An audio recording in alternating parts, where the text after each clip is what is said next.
David Kline with CalTax, thank you so much for making time for us. Yes, thank you for having me. So essentially, these new taxes are on the governor's desk right now. I mean, with you and this whole coalition of businesses, do you all see this as a done deal at this point? Yes and no. We wouldn't anticipate that the governor would veto something that was his idea, but there is some time left in the legislative session for things to be changed.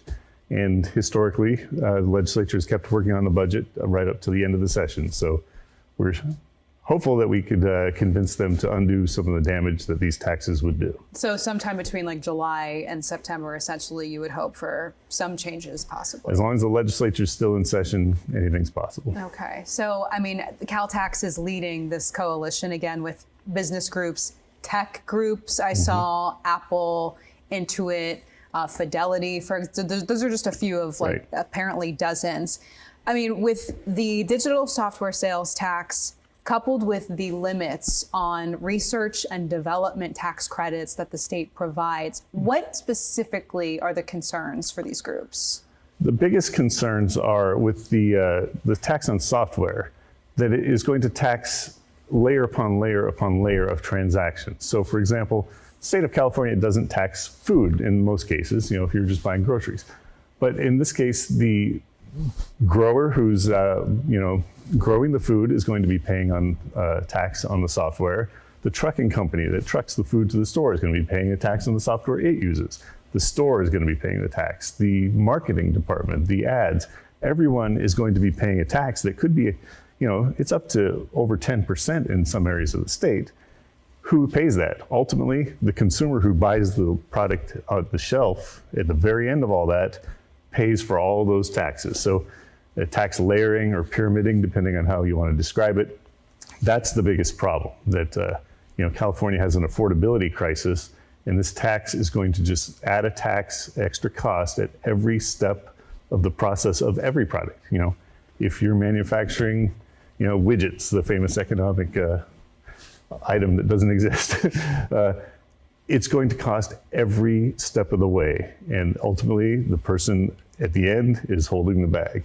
Lawmakers in support of that tax specifically, they're saying that, well, our tax system right now taxes the actual disk of software, and we need to just update it, because the software is now digital. What's your response to that?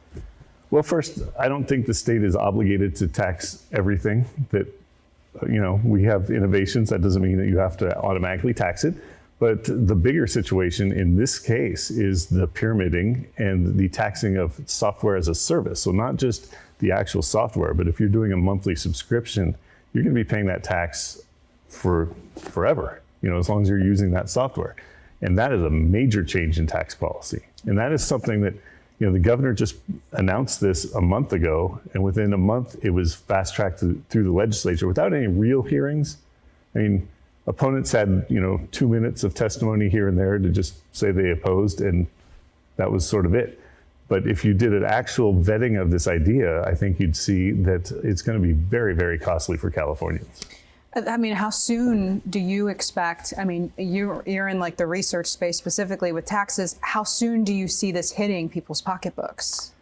It could be very, very fast. Companies are going to have to start paying it right away. And, every product, if you think about all the software that is used in every business now, and I'm sure we're surrounded by it here, you have software for payroll, for security, for cybersecurity, and actual physical cameras and things.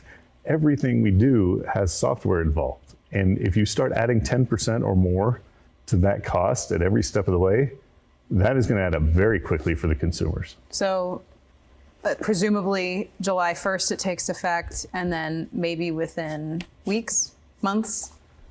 I think it would be safe to say weeks. Oh, wow. I don't think, because this is so new, it was rushed through the legislature with almost no actual vetting.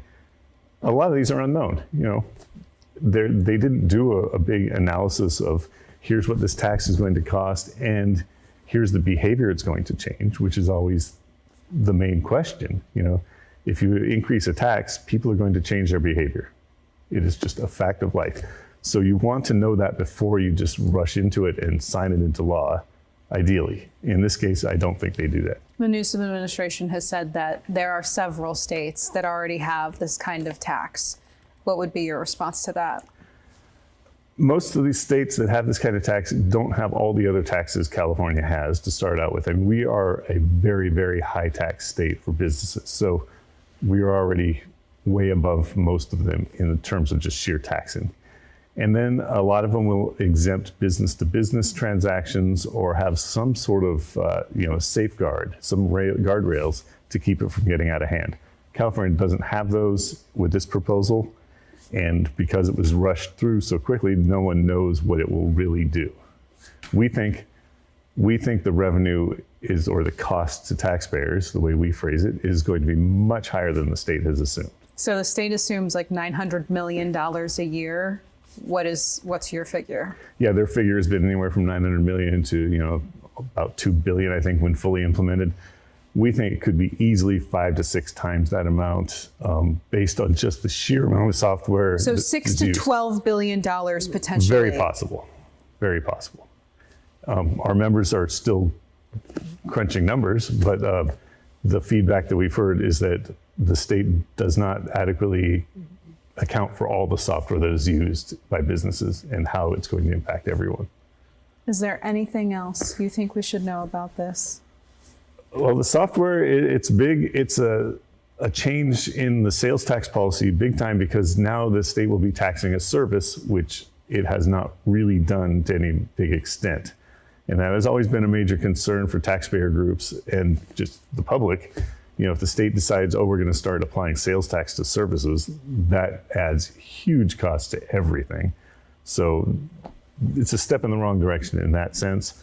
And then it's not the only tax policy that the state has just, sent to the governor's desk. There's also the limit on research and development tax credits. And that is a tax credit. It's not a giveaway to a big company. It is a way to keep companies researching and developing new products here in California, so that when they go public with a big IPO, like SpaceX or all the tech companies, you want all their executives, all their workers, everyone in California, because then we reap the rewards of the income tax. When they go out and buy a new car with their new money, we have sales tax. And when they go out to eat, there's sales tax on that too, and people are getting paid and tipped, and it just helps the economy. So we want that to happen in California, not in some other state that just has lower taxes. All right. David Kline, we really appreciate your time. Thank you. Thank you.